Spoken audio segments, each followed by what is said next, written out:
Groundwork Project's latest iteration of Fund the Frontlines. As you know, Fund the Frontlines is our recurring campaign to raise money for hyper-local organizing groups in Groundwork's partner states. It allows all of you, our viewers, to contribute directly to grassroots organizations that are tackling some of the biggest social justice and civil rights issues of our time in some of the toughest terrain there is out there. As you know, that's what we do at Groundwork. We focus on the states that get the least national attention, despite the fact that they're facing some of the most consequential battles and challenges of our time. This month, our theme for Fund the Frontlines is Get Out the Vote, because, of course, it's an issue of critical importance every election cycle, but especially this close to a vital presidential election where democracy is under siege in a way that we haven't seen in a very long time. I'm sure I don't have to tell any of you how high the stakes are this November, but I'll tell you that the pathway to victory is in places where Groundwork shows up, including in Alabama, and there it's even tougher. Our states are the places where democracy is most under fire every single day, and our partners face off against opponents that are determined to suppress votes, to undermine free and fair elections, to make access to the ballot box harder, and generally take away the people power that defines a functioning democracy. Today, we're going to zoom in on our partner state in Alabama. You've probably seen Alabama making some national headlines, from extreme politicians that are trying to take away access to IVF, restricting voter assistance across the state, purging voting records, and the list goes on and on. However, you've probably also seen some good news about Alabama. Take, for example, the landmark Allen v. Milligan decision by the U.S. Supreme Court that required the state of Alabama to redraw their congressional maps to include a second majority Black district, opening up the door for organizations like Transform Alabama to build power for Black voters in a newly created second congressional district. So I'm so excited now to dig in and hear how you all can help fund the front lines and help us get folks to the polls. So it is my incredible honor to be with an absolute rock star, an advocate, an activist, a hero, and Dr. Ada Winfrey. She's the founder and executive director of Transform Alabama. Dr. Dia, I am so thrilled to be here with you. I want to let you introduce yourself. Tell us a little bit about how Transform Alabama got started and what your mission looks like today. Thank you so much, Joe. I'm excited to be here. This is a true honor. Hey, everybody. I am Adia Winfrey, Dr. Dia, and I am here in Alabama doing this work with Transform Alabama because it's a labor of love. We started in 2020, myself and DJ Oscar Austin, because we recognize that Alabama is central to the voting rights movement. Like you said, Joe, I mean, on the bad side and on the good side. I mean, we really, have it all, and Transform Alabama really allowed us to focus on that, and the fact that that a lot does start in Alabama. But what we also recognize is the power of hip hop culture, and so we wanted to find ways to really utilize the culture as a tool of political education, and so this work is vitally important in this era, as you mentioned, and we all see the election cycle that we're in is like no joke right now. I mean, it's like no joke, seriously. Like, I mean, could you imagine like back in the day when we were kids that this is what it would look like? Democracy, like I just feel like we just took a lot maybe for granted. I don't know, but we don't have that luxury anymore, and that's why we're extremely honored to be here, and I'm extremely honored to represent Transform Alabama, with you guys, and just getting the word out about why this election is important and why we need your support in Alabama. Well, Dr. Dia, so thank you so much for that, and thank you for that background. I think when I think of kind of how our country, our democracy, the health of it has ebbed and flowed over the years. Look, I think a big part of this is that we did take some of this stuff for granted. And I think for some didn't wholly recognize or appreciate that democracy has to be invested in, it has to be exercised, right? Like we have to create the space to find ways to bring people together. You have to continue to invest in and nurture civic organizations that can advocate for a more robust and inclusive democracy. Like that doesn't just happen. That has to be invested in and again, exercised. And what we're trying to do at Groundwork is help lift up and highlight those voices that are doing just that. And obviously, you have been on the front lines of that for so long. And so I wanted to get another question to you, because at Groundwork, as you know, we focus on the states that are often overlooked and under-resourced from these efforts. I can't tell you how many times I've been asked, why don't you just focus on battleground states, right? And we've actually been making the case, as you know, that it's states like Alabama that are driving the most consequential fights on time, that are in fact the real battlegrounds. And as you highlighted, no issue more critical in our country than voting rights, and no state more critical to that fight than Alabama. So Dr. Dia, you're a powerhouse organizer. You've got a unique approach to building community. And I want folks to hear more about it. So we are in GOTV efforts, right? Get out the vote efforts right now. So I want you to start us off by sharing what your voter mobilization efforts actually look like as we approach November, and in particular that newly formed second congressional district. Awesome. Yeah. So we really take a multi-layered approach. First off, we're based in really understanding the power of knowledge and understanding. And in Alabama, unlike other states, we really don't have a voter registration problem. We have plenty of registered voters. Our turnout on election day is really about who stays at home. And a lot of times it's just because people are just disillusioned and disheartened. And so what we do is we connect with people and we tell them the basics. I mean, the absolute basics of our political system. We host free trainings in the community, and people who complete these trainings have the ability to really come on board as volunteers with us and have paid opportunities to do canvassing, phone banking, text banking, relational organizing. We do it all. And so through that, not only are we creating change makers in the community with our everyday citizens, we're giving ourselves more manpower to start making those phone calls. So just to give you guys a quick little sampling of the numbers, with this season of phone banking and text banking from June to September, we made over 10,000 phone calls for sure, like pushing 15,000. And our HBCU leaders program, our babies, now y'all know the school year just started now. What's today? You know what I'm saying? We in September. We still, you know what I'm saying? School just started. The children, the young people have made over 60,000 text messages. Wow. Yeah. And everybody who has made phone calls and have made and have been texting and door knocking are all people that have gone through at least 3 of our training modules. And so our takeaway, our idea from that is like, even if they just do one cycle of phone banking, they walk away with that knowledge and that understanding that they can share with other people. So that's kind of the more traditional route that we do. Now the thing that people seem to know us for is the hip hop side. You know, everybody wants to hear about all that. And I love to talk about it because I am hip hop culture.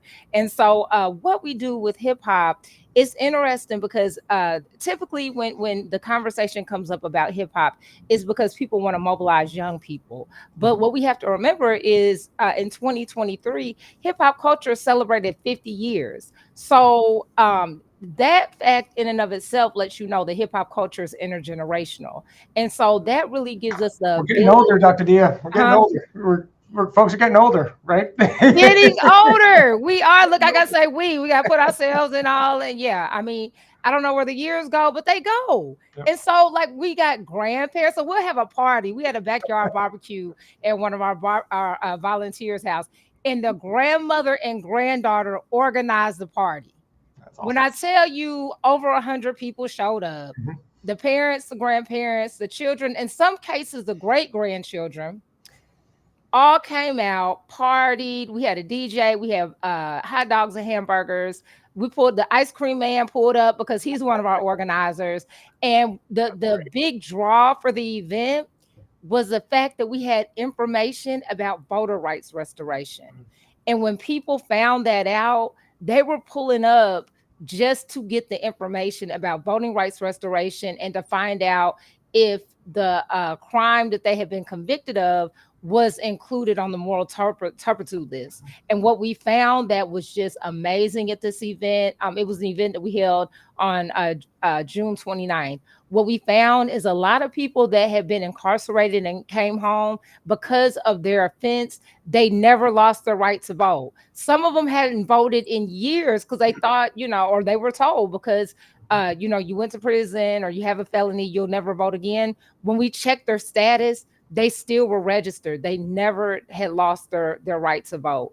And so it's events like that, throwing parties. We actually have a party event coming up in Selma, the Hip Hop Harvest Festival, and so that that's really something that we're for sure excited about. And of course, the Selma Jubilee, that we're honored to co-produce every year, and that's a huge concert. It's a concert where we're turning up, but it's also an event where we could talk to people about voting rights, and particularly, as you mentioned, the new second congressional district. And why that is so significant is because it not only changed Alabama, but it changed the country. And we can see how another generation of Alabamians is continuing the fight for voting rights for the country. But where we must learn this year, where we didn't learn with the Voting Rights Act, is that it takes us Alabamians to guarantee our own rights. And so while we did, the plaintiffs fought hard, the legal team fought hard, and we saw the ruling come in our favor, and we did get that new district, we could not let this opportunity pass. And it's on us to really mobilize the people and to get this information out. And so that's also a big part of the work that we do. That's I love that, right? Grandma and granddaughter and the ice cream guy all together. All about voting too, right? Like it was amazing. It was so crazy. It was amazing. It's so great. So you're just touching on some of this, but I want to make sure the viewers know, because Alabama has been ground zero for the fights on voting, right? Voter registration, but as you said, the action of going to vote. So, and Alabama is again attacking voter assistance. So, Dr. Dia, give listeners out there, viewers out there, some idea of some of the challenges that you're up against to try to get folks to the ballot box on November 5th. So, one big challenge, and we're learning that we may be safe this election with this challenge, but SB1 was a bill that was signed into law that restricts the ability to assist people with absentee voting. And the reason why that's significant here in Alabama is because we're one of very few states that do not have early voting. We only can vote on election day from 11 a.m. to 11 p.m., with the exception of absentee voting, which you have to meet certain criteria to even be allowed to vote. But the law is actually saying that an individual could face 1 to 10 years in prison for assisting somebody with a absentee ballot application. And when they say assist, it could even be something as simple as someone giving you gas money for delivering the application to the mailbox. For assisting somebody to fill out an absentee vote application, not even the ballot, just the application to get the ballot. So we're not even, and in Alabama, it's so many steps you have to do to even get an absentee ballot. Something the law is saying that anything of value, if you receive anything of value in exchange for assistance, that could be anywhere from 1 to 10 years in prison or 2 to 20 years in prison.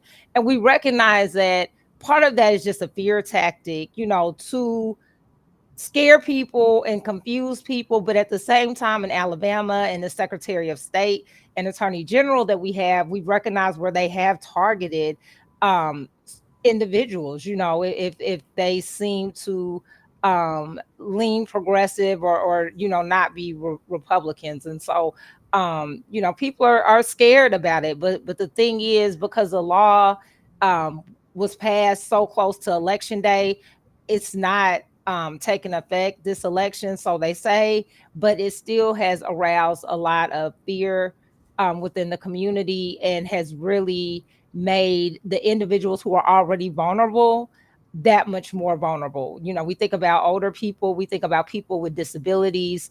My son, I'll share my middle son is has low vision, and so he voted for the first time in March. He's a freshman at Howard, and so he voted in the primary elections here at home in March, and he voted absentee.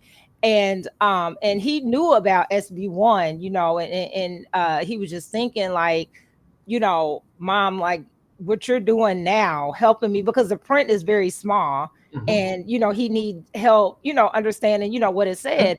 And he's just like, what you're doing now, somebody could say that what you're doing is wrong if this law passes. And at that time it was just a bill. And so he was watching that closely because he was thinking about himself. And he was a graduate of Alabama School for the Blind, so he was thinking about himself and his classmates, Right. and what a law like this could mean for them.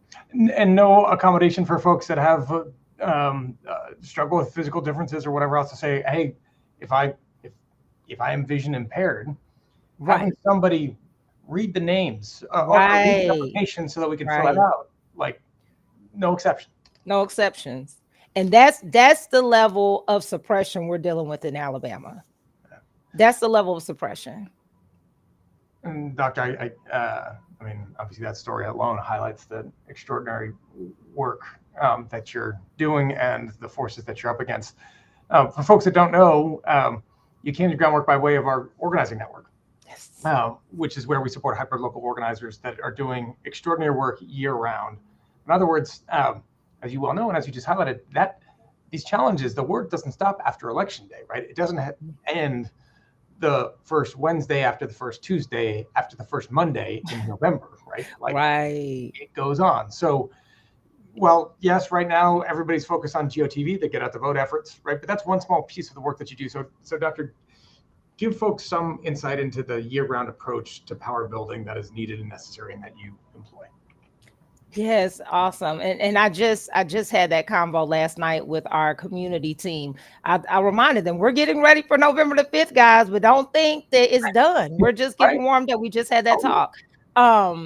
No, so the year-round organizing, the big focus is helping people. What we found has been effective is helping people understand the branches of government. And I know it sounds like really like that's the big thing, but honestly, it's like a light bulb goes off when you explain it to people, because we get so bogged down, especially presidential election year. And it's like just something about how the whole thing is marketed to us that just annoys people. It's like we go through the same cycle every 4 years of how people feel about it.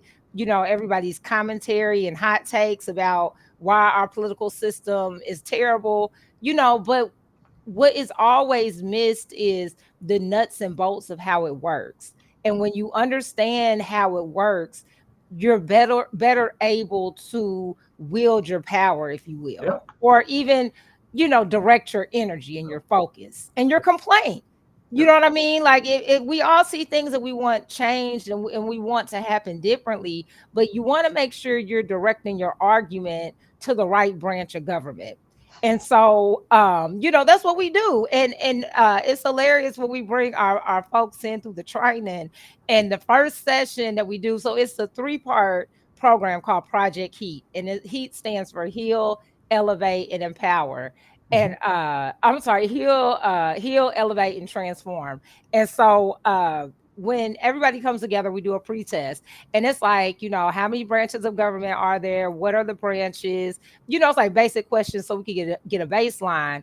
And so when we do that, everybody always says the same thing. Like, I thought I knew this stuff, but I really don't know this stuff. Right. And so when we go through and we make it fun, shout out to the artist, Yellow Pain. He has an amazing song that we use as a tutorial to just talk about what the branches of government are and who does what.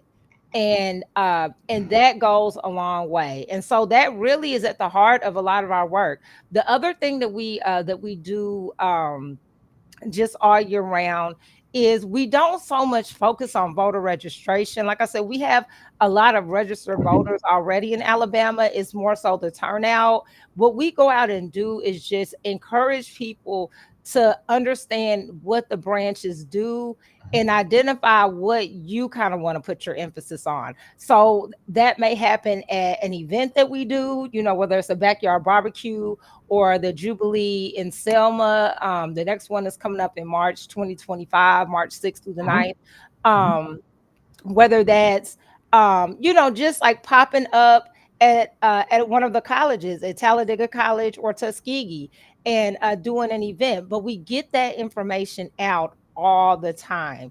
We're always phone banking about something, like whether it's the last year and a half, we've just constantly phone banked Russell County to let them know they live in a new district. You would think our Secretary of State would have thought enough about the impact of this new map that more emphasis will be placed on letting people know what district they're in, but nothing has been done. So we've really taken that upon ourselves for the last year and a half, just getting that information out to people. The other key piece of what we do that we've gotten into now is narrative, and really starting to use data to tell the story. I had the honor of being a part of the Black Southern Women's Collaborative Fellowship in Alabama, and then from that fellowship, I was able to pull some of the members together to do a study called From the Ground Up. And so we were able to put a plan together, fundraise for that, and implement the plan. And it led us to getting 1,880 surveys from Black Alabamians at a variety of events, actual activations that Transform Alabama was also able to organize. And from that, we created a report. And so that whole experience was really good for our team, because it showed how through data collection, our work can be more directed and more targeted and focused. But what it also did is, now that we have this report, it allows us to go back to those people that we surveyed and show what their responses did, and matching up with other Alabamians. What issues do we have in common? What issues can we really organize around? And so that great experience that we had with that data collection has led us to work on a new survey where we're looking at hip hop as a tool of political education. This is work that we do, but we haven't, we look for data on that and we haven't seen anything. So we created a survey. Our goal is to collect 3,000 surveys. To date, we are up to about 450 surveys. And so we're asking about, what people think about hip hop culture. How did you connect to it? How do you engage with hip hop? Can it be used as a tool of education? The other thing that we tied in with this survey is the idea, and this is something I gained from the report that we did from the ground up. Sometimes we have to get beyond just electoral politics, even in the conversations we have. And so we added a question in there about the 13th Amendment. And the reason why we did that, just asking people, did they know what it was, is as we've gotten more into this voting rights restoration, um, uh, kind of space here in Alabama, it has led us to look more at what the 13th Amendment actually says. And so we added a question about that as a way, again, once we get the results back, to circle back to our communities and continue the conversations that we have from this data that we collect. So again, where our goal is 3,000 surveys, and we're looking pretty good right now. And it's led to some very interesting conversations as we go through this process. Doctor, I got to say, like, this is what Funding the Frontlines is all about. It's about directing resources to groups and organizing against anti-democracy extremism at its source. And you have found extraordinary ways to meet people where they are, to find a way to build connection, to get people engaged, to educate them about critical issues in their community, that end up being a structural challenge to our democracy and end up impacting me here in Boston, not just limited to obviously those folks on these front lines in Alabama. So I want to thank you, Dr. Dia, for joining me in this conversation, for taking on this fight, for being tireless and relentless and engaged and empathetic, and for your extraordinary ability to find the space and create the space to bring everybody together. I want to thank everybody for tuning in and to support this incredible work and helping us fund the front lines. If you haven't done so, please click on the link in the chat to donate directly to Transform Alabama and the other participating organizations. And before we close, Dr. D, I want to give you a quick minute to share how the additional donations that can come in from this Fund the Frontlines campaign can impact your work at Transform Alabama. Thank you so much, Joe, for not only this opportunity to speak and to raise these funds, but just for believing in me from the beginning. And when I say the beginning, when we first connected, we didn't even have the full scope and understanding of what we want to transform Alabama to be. You guys have been tied in with us on this full journey, and the support that you offered in the beginning and your kind words and encouragement have meant so much. And I, just wanted to share because I know that I've never had the opportunity to say that, but it went a long way, and I'm forever indebted and appreciative. The work that we do is beyond voter engagement. We wear that cloak and that's the banner that we carry, but honestly it's about building community and shifting the paradigm here in Alabama. We recognize how the powers that be pit us against each other and use political parties and so-called political views to have a lot of people voting against their own best interests or not even voting at all, which is what's happening here in Alabama. And so the support that you all offer and that anybody is willing to offer to transform Alabama, it not only shapes the work that we do on the ground, but it really reverberates effects all throughout the state. And I'm telling you what people have told me. I'm just blessed to have great volunteers and great people that resonate with what was in my heart and in my co-founder's heart when we started Transform Alabama. And so any donation, any support that you give, just know it goes directly to the communities that we serve. The everyday mom, dad, uncle, cousin, the barber, the beautician, everybody who is of the community, the pastors, the hair braiders, like those are our folks, and it's not about titles and things like that. It's about the heart of the person. And everybody, all of our volunteers, they all bring something different. We just added a HBCU leaders program, and that has been game changing for our organization because it's allowed us to go on Tuskegee University's campus, Talladega College campus, and very, very soon we're adding Miles College ahead of this election on November the 5th. And so your donations not only help the students, but let's be honest, it helps the institutions, because our institutions, our HBCUs, have some of the best and brightest, but don't have the resources to fund a lot of their great ideas. And because we use a different form of organizing, we're able to take the vision of our college students, no matter their major, no matter what they majored in. And if their interest is in engaging and mobilizing their campus, they come on board with Transform Alabama, and we help use their creativity to get the word out. And so the colleges really appreciate us. So anything that you give will also go towards that fund as well. And I told y'all those babies have text 60,000 people, and this was their idea. We'd never done text banking before, and they asked, and we were able to get it going. So keep supporting us, y'all. Thank you so much, Groundwork, and thank you, Joe, for your vision and all that you do. Dr. Dia, we're